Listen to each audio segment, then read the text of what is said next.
Welcome to WBC Faster Together, the LinkedIn Live series of Women Business Collaborative. I'm Gwen Young, Chief Operating Officer of WBC, and today we're here to talk about corporate purpose, gender equity, and DEI. WBC is an unprecedented alliance of over 70 women business organizations and hundreds of business leaders building a movement to achieve equal position, pay, and power for all women in business.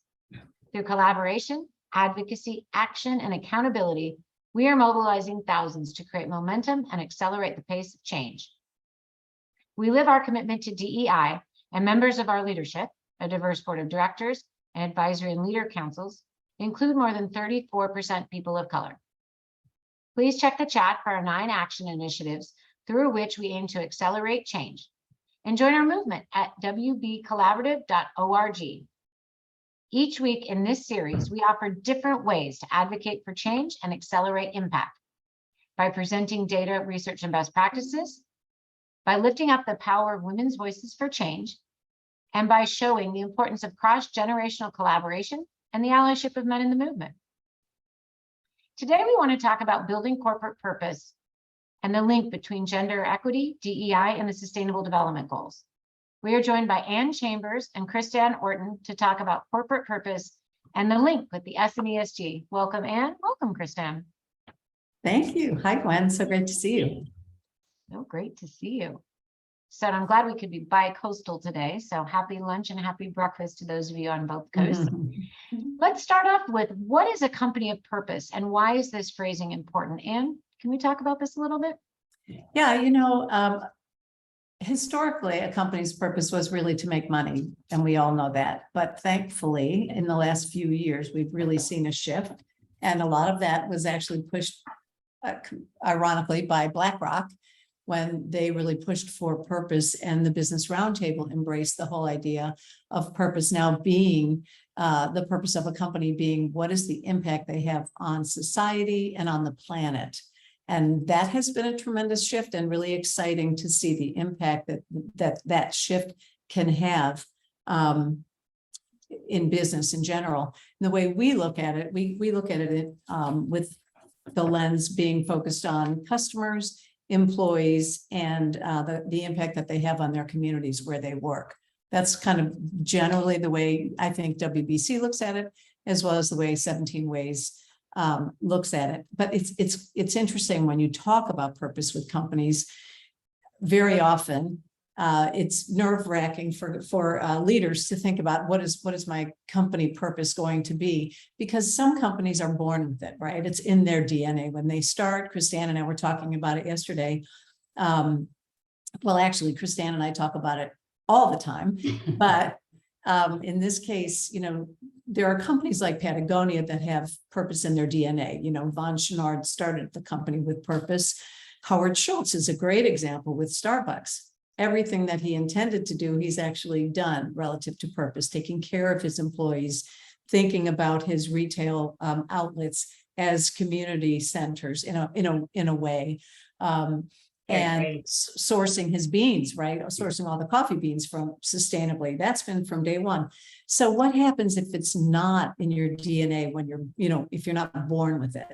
What I've really loved seeing, and Christiane and I again talking about it yesterday, was companies like Unilever, these massive companies who've embraced purpose in such a way that all of their growth, not all, I think 65% of their growth year over year is coming from their purpose brands, because they've been acquiring purpose brands. Sorry, I get excited when I think about a company like Unilever. They changed their mission statement to say, we are driven by our purpose to make sustainable living commonplace. I mean, that's a big leap. That's awesome.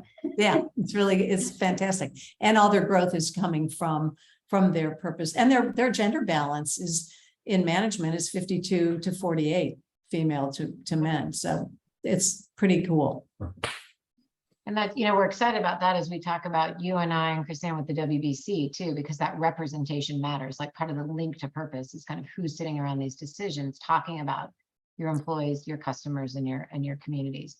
I'm going to talk about another phrase, value-based companies. So you say 17 ways you work with value-based companies. Let's talk about that. Is that feeds into and contributes towards corporate purpose? Yeah, so I'll jump in on that again, if that's okay. And then I promise, Christine, I'm going to give you breathing some room. But value-based, we look at value-based as where the employee values are so integrated with the company values. We see a lot, and that again, would, Patagonia is a great example of that. But we see a lot of that with the B Corp movement. Most of the B Corp companies really have their employee values integrated into the work that they do, their reason for being. However, when any company can see the benefit of that. For example, one of our great clients that we love to work with is Logitech. And as we started working with their employees in purpose-driven purchasing, we were really astounded to see how the employees got so excited about it.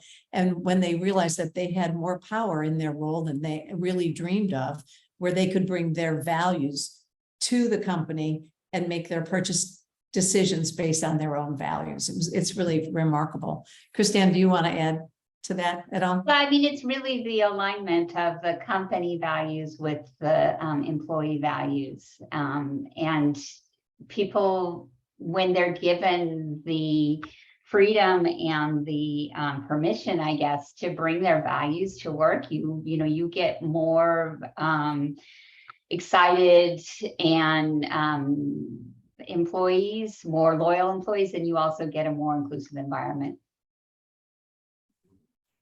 So Yeah. this is interesting. So we've talked about it across those three sort of talent, if you will, or employees, community. You talked about like purchasing power and so forth, but also brand. How do we measure this, right? So when we're at the WBC, we talk about it, a lot of numbers. We talk about representation matters. We talk about 8.4% of Fortune 500 are women, CEOs are women. But how are we measuring purpose? Christine, you want to tell me a little bit about that? Yeah, HBR did a study recently that said that only 8% of the more than 1,700 social indicators evaluate outputs or outcomes. The rest of them are all inputs. So we measure our policies, but we don't really measure the link between those policies and better outcomes for our customers or for our communities, like you were mentioning. So, for example, with the employees at Logitech we were talking to, they're like, yeah, we're told that we need to buy from more women-owned businesses. And I get in my heart that that's a really good thing to do. But how do I justify that? How do I tell people that I'm going to get better outcomes in my business if I purchase from these companies? And that's what we really want to shift to, is how do we measure the outcomes of those decisions and show how it makes good business sense. And so there's been lots of studies, but I would say if you are a company that's trying to look about this, think about first starting with your shared values, making sure your purpose is communicating, making sure that your purpose is motivating your employees to take action, and measuring how your purpose is affecting your core business decisions.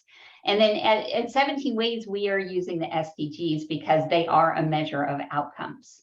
So we're measuring all 17 of the UN Sustainable Development Goals, which is sort of the world's to-do list of how to create, equality, how to create a better planet, a society that's inclusive of all, and measure the outcomes that a business's decisions are having on those external factors. So yeah, we're looking for more purpose-driven enterprises who want to do this, and we will post a link to how you can get involved if you'd like. Yeah. To your point, Christine, and what you said earlier, Gwen, none of this, I look at all of the 17 SDGs, none of it is going to really change until the decision-making power shifts, which is really the work that WBC is leading. Everyone has to take part in that, but until there's equal decision-making power, we're just not going to see the change that we need to see in all of these areas, right? Women are most impacted by the SDGs, the negative impacts of the SDGs, poverty, hunger, you know, so many women left the workforce in the last couple of years. So I think until we get the decision-making power, it all comes back to power, unfortunately, or not. It does. No, it does, but that is kind of that perfect segue, right? Because like we say in the policy space, you know, more women leaders in countries and more women in governments, you know, GDP rises, you have a better delivery of public services, whether that's water and transport and so forth. More holistic policies, more efficient policies, more trust in government, things like that. But it Yeah, also brings us to, you know, when you talk about the sustainable development goals and kind of the measurement, where we talk about ESG, we seem to know a lot about kind of the environment, right? And LED certifications and so forth. And we're really focusing on kind of on the S in ESG, right? On that kind of social aspect. So and I know you talk a lot, and this is where you guys work, you know, what's the talk with the audience a little bit about what the S in ESG means and what's that link between that S and purpose. We sort of led into it with representation matters, but I know we got a lot of nuance on this because this is what you and Christine work on every day. yeah. Christine, what do you want to talk about that a little bit? Yeah, and for those, I'm assuming most people know the S in ESG is a company's social impact, their social purpose. And you know, it's really looking at incorporating that into, you know, what they're doing. So some things that, you know, it's no longer a nice to have, right? We see things every day about how ESG is required. More than 90% of companies on the S&P 500 are reporting on ESG. Investors are requiring it. And you know what? Consumers don't want to buy from companies that aren't reporting on how they're doing. So it is definitely something that is required. And I think that the work that we're doing in WBC, sorry, is really bringing that link in and showing companies how to say, this is how you meet your commitment to the S in ESG. But it touches so much of society, right? So the S is social, but if you think about what just happened in France this week, I don't know if you even saw it, but in France, they mandated recently, this week, that any new commercial building has to either have a green roof or solar panels. I mean, that came out of the clear blue sky, as far as I can tell. I don't know. I'd like to dig in and see if there were some women leaders who were really driving that. But just the idea of community gardens and how that's going to change everything from in not just community gardens, but the green space that will be mandated is kind of mind blowing. I don't know. Did you see it? Did you guys even see that piece? I didn't see that, no. Yeah, it was pretty shocking. It's just very pervasive. It's like ESG is here and it's going to hit so many different industries. You know, it's really hitting the building industry with that in France, and it'll trickle down, obviously. So going back slightly just to the measurement piece of it, you know, kind of the 17 ways, and Kristen, you mentioned kind of the assessment tool and like those 17 SDGs, right? Mm-hmm. Where are you finding most information? Where is it harder for you to find information? Just kind of broadly, what does that look like as you're talking company by company? Because my gut is there's probably some companies that are really good on some of the SDGs and other companies that haven't quite either thought about that way, measured that way, or framed it that way. Yeah, and so that's a great, interesting question, Gwen, because when we begin to talk to companies, they're intimidated. They think we're going to be doing it when we say assessment, that we're like judging them, which is not at all what we're trying to do. What we do is we help companies see the work that they're already doing, and we bring it to light. So, and then we also say, don't look at all the 17 SDGs because it's overwhelming. We encourage companies to start by, you know, look at the list, identify 3 or 4 areas that you can relate to, or that you're already doing work. And then we help companies really look at those 3 areas, what they're currently doing. Let's celebrate what they are doing, because so many companies are doing fantastic things. And then let's look at what more you could be doing in those 3 to 5 areas. But don't become overwhelmed by the fact that there are 17 SDGs that need to be addressed. Yeah, so many companies are are already doing fantastic work for their employees and for their communities.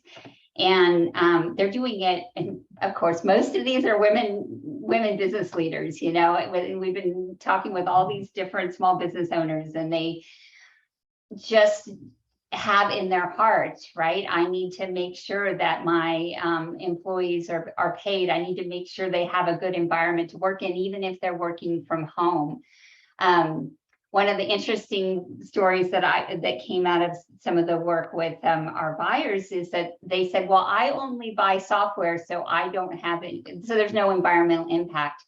Did you know there's more environmental impact from all of our data centers than from global travel on airplanes? Like, that just blows me away, right? Yeah. We can really make a shift in environmental impact of software if we say, hey, we want to buy from companies that are using green power sources for their data centers. So I don't know that I can say either E or S is better or worse. Right. It's very industry dependent, I think, you know, if you talk with a marketing company, for example, I think they have a pretty good idea of what some of their social impact is, because they're involved in so much work with their community. And then if you talk, of course, with a company whose mission is, like, one of our suppliers is Solubag, and so their mission is about, you know, creating plastic bags that dissolve in water. So you know, their mission is all environmental. So it really depends on what industry you're in. Yeah. I want to kind of bring it back to, because you guys have said a couple of really good points, right? And you said a lot of good points. I hope. Interesting points. I know that sounded like, oh, some of this is interesting.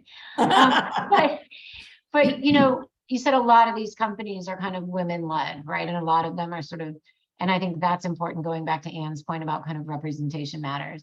You know, of the S, the kind of gender equity, the DEI is becoming more important. It's on the agenda in a way that it hasn't been in the past. And what a lot of us that have been in this space for years and years are saying is we want to see the impact of that. So that's why what you do and what we're doing together, I think, is so incredibly important. You know, we close these out by sort of talking about what can companies do. So what can they do for gender equity, women's leadership, DEI? How can, you know, what are the best tips you've seen with what you're working with that companies can do to really make sure that women are represented, and that underrepresented communities are sitting at those decision tables throughout the company to ensure that they are a true value-based and company of purpose? I don't know who wants to start. Anne, do you want to start? Oh, I'm so excited about this one. Oh, go, Christine. Oh, Go. Wait, sorry, I was a software engineer at a big company, Oh, and right. I was one of 30. You know, that was the ratio of women to men was like 30 to 1.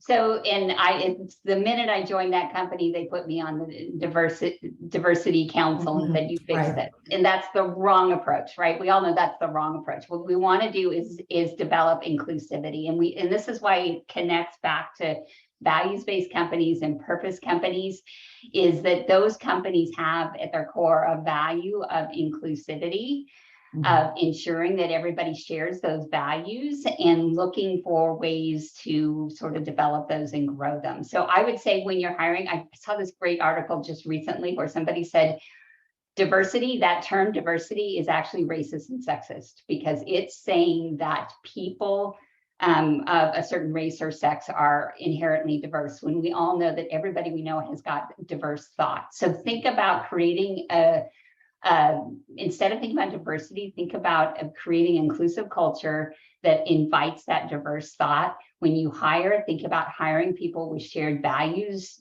no matter, and look for diverse ways of achieving those values, and look at culture fit as a way, again, connected back to values. And I can post some links to some articles that really talk about this, but it's like my mind has really been shifted in the last year as this conversation has gone on. Sorry, Anne. Yeah, no. Well, and the emotional intelligence in diversity, it's really emotional as well as anything, really. Diversity, I love, you know, we talk a lot about the Enneagram and the 9 different types of people. That's the kind of diversity that I think companies need to look at and move away from, you know, how many, what the races are, what the gender, obviously gender until we get gender parity. Nothing's going to change, as I said before, but that's the kind of diversity that I think is more important.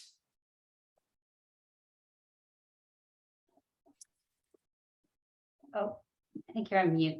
Sorry, somehow I Yeah, got sorry, muted. Glenn, we So, couldn't hear you.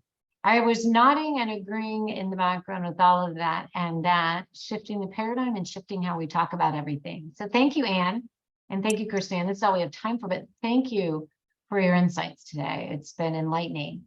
We invite you to wbcollaborative.org to learn more about WBC's initiatives to increase representation of women in the C-suite and boardroom, as we talked about today, to address the underrepresentation of women in capital and across industries, and to advance a pipeline of women leaders to bring gender and pay parity, diversity, equity, and inclusion to the business landscape.